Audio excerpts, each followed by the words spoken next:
out in the garden. Apparently I can grow chicory. I'm working on some hydrophobic soil, but figured while I'm trying to moisten it, I will look at some of my other plants, and the chicory is like really gone nuts. So I got sort of sidetracked and thought, wow, I wonder if this is good for chickens. So a quick Google search says that chicory is almost as good as parsley, has multiple vitamins and minerals. It's said to boost their immune systems, said to stimulate egg production. I'm like, whoa. So now this is one of my more favorite plants, and I'm going to pick it and every day just add a few of the greens to the chickens' diet. So yeah, I'm kind of like just look at, there's more coming up right there. So pretty excited about that. So yeah, you can grow chicory for your chickens.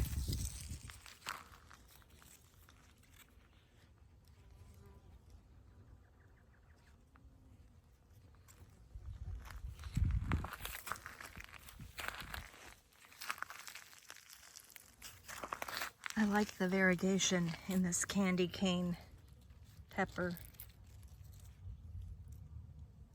But it seems as though when it starts to turn color, it loses some of its stripes. Well, maybe not. Maybe it was just the way the sun was hitting it earlier.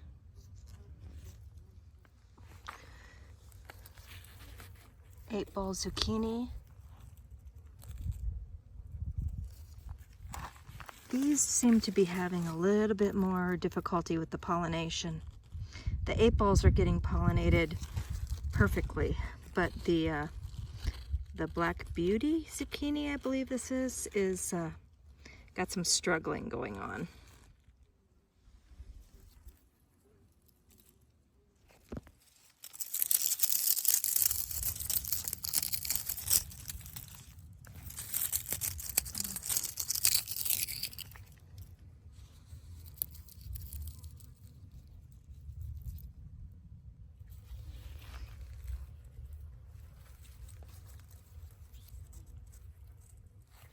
I got the black cohosh planted in a larger pot.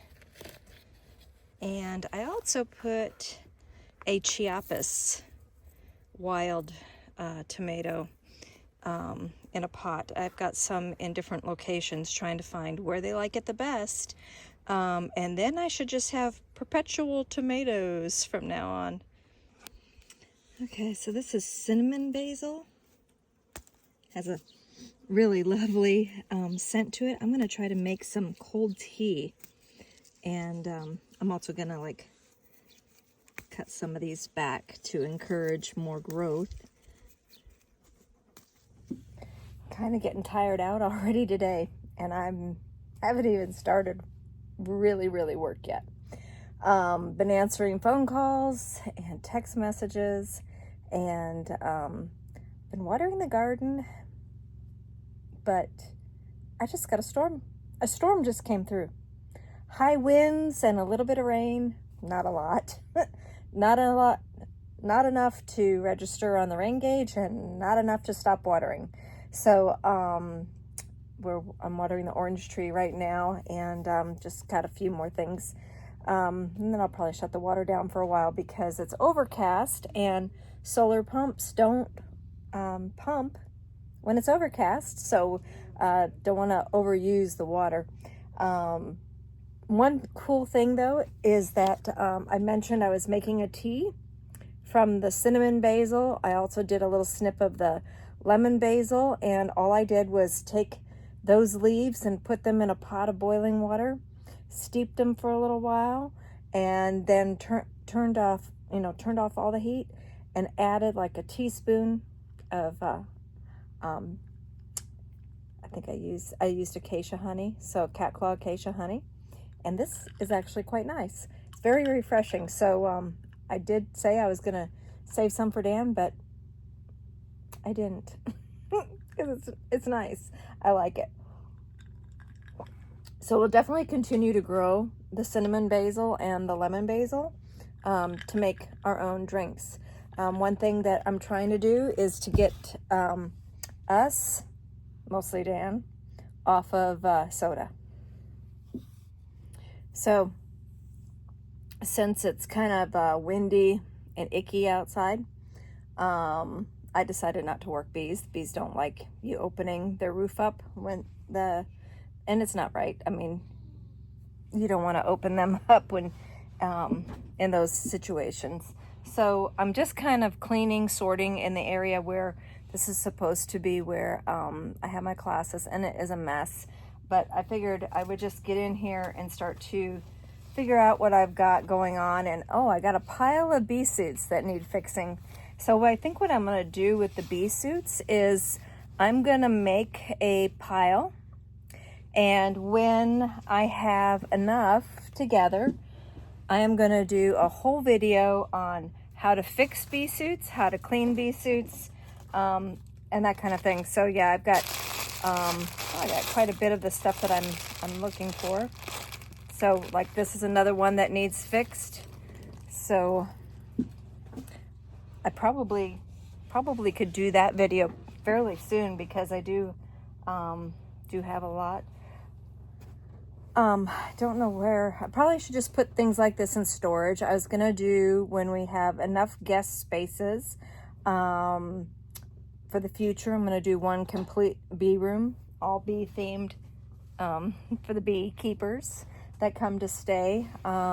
Especially if I host anybody that's wanting to come and do a bee camp or work Africanized bees for some experience that are from out of state. I plan on being able to hopefully host them completely so that they could just stay here on the farm. So yeah, I've got some stuff that I've been gathering, some cuties for the bee room. So to set that aside too. This is why my life is a mess. I've got all these goals, all these ideas, and sadly, I have people that tell me, "Oh, just give up on it. You know, you're doing too much," or "You'll never do that." Oh, I hear that from a few friends. "You'll never get around to that. You might as well just forget that." And you know what? My biggest thing, I'm going to prove you wrong. Just watch. Because I'm not going to listen to you. No negative Nellies around Monica. That's all there is to it. This has to go into another area. I've just got, display stuff for when we do different events. All the display stuff is kept here, or actually it's all mine, so that's why it's kept here. But it just needs to be organized. I need to get organized. If I get organized, then I can start doing all these other things, right? So this is inspirational to start going through these things. These are really cute. These were at the Michael's, Hobby Lobby. And it was in the party area, but check it out. These are just items for making crafts, bee crafts. So I need to make a bee craft pile. I'm going to end up with just a bunch of piles. I should put them in, I need Tupperware, or not Tupperware, but like, storage boxes for these kind of things. And like this needs to go outside. I'm making a bee sitting area for when people come and they have lunch, a place away from the puppies. So, but it's not done yet, but I've gathered some things that I liked, and they're sitting in here too. Okay, felt is kept for the display boxes. So like when you get these display boxes of Riker mounts or whatever, they're always with like a white background. So if you're going to display something like shells, if I ever see it at a thrift store or they're by cheap, I just pick it up, and so then you'll cut it, put it in here, and it makes your display boxes a lot nicer. Like if you collect arrowheads or anything like that, this is what these felts are for. And so I'll find those, somebody will get rid of them, throw them at a thrift store, and then I'll get a pile of them. And sadly, this is just the colors I'm down to. We don't really use the white. I probably probably could get rid of the white and the pink. Not a color Dan uses very often. But I'm out of the black and the red. The black, red, and green are very rich colors to use behind different collections. And so we go through those fast, and then I'm left over with a bunch of these other ones that they come in a big bag, and what are you gonna do? So maybe I'll find those another home with somebody else. Maybe they need to go live with somebody else's piles of junk. Okay, so I found 2 more bee suits that need fixed. So the video on fixing and cleaning bee suits will be happening pretty soon. I'll get on that. Just showing, this is a 100-year-old smoker. This is a Brazilian smoker, and I need to add a couple years ago, 4th of July parade in Arivaca, my aunt and I won the grand prize. And these is a Mato Ortiz and Native American pottery collection with bee themes. This is from San Ildefonso Pueblo. This is from Jemez. And these 2 here are Jemez Pueblo. The rest of them are Mato Ortiz from Mexico, as well as these 2. I moved the Riker mounts to another location, definitely need to dust. And then I got some bee culture magazines down here that I've got that are mine. And then these are the extra ones for the students, along with catalogs that I hand out, and one of the bee box displays that we use for the Southern Arizona Beekeepers Association's presentation. So I'm on a roll, but now I've got to head out. Okay, back up in the classroom, cleaning a little bit more. I was able to space out the smokers so that you can see them. This shelf is mostly all dust. No, just kidding. Occupied Japan, pretty, antiques. They're probably from the, I think, 50s and 60s, just off the top of my head. Some other, this little cute bee here, he's from the 80s. These are my bedtime stories that I grew up with my mom reading to me. So kind of just a little bit of other cute bee items. More Vaseline glass. These here glow under black light. This is a cut comb. Put cut comb inside there for serving. Back when we were a lot more eloquent when we had dinner guests. Some more of our really just awesome little bee honey pots, and American Bee Journals on the bottom. So I have like a bee culture magazine, American Bee Journals, and then so what I'm doing is all my duplicates that people give me are going into my classroom piles so that I can give away. I give away one journal or magazine to every student that comes, so that they have some, at home reading and inspires questions kind of thing. But I ran into this one here, and I'm going to tell you a little bit about this here in just a second after I finish this. So I came back over to this side, and I added some of my metal collector items that have bees on it. In this area here, I've got the aluminum foundation, murder hornet. I want to get a lot more of the kind of taxidermied or oddity bees for just for display. And then I have the fossil from 49 to 37 million years ago that was found in southeastern Utah, and just some odd queen cages and things that I'm collecting. But back to this one. So this I found at a thrift store or an antique store. Can't exactly remember, but this is kind of just a crafter's item, something somebody recently made. You can just tell they started out with a coil technique and made this cute little cup that has a bee on it. Little bee cup. It's pretty crude, but still cuter than heck. And I'm going to offer this as a giveaway. That's right. Subscribers have the opportunity to win this, and I will pay shipping and everything. So basically, let's do a random number from, let's say, anything from 1 to 1,000. Put that in the comments below and make sure you're a subscriber, and you will have the opportunity to win this.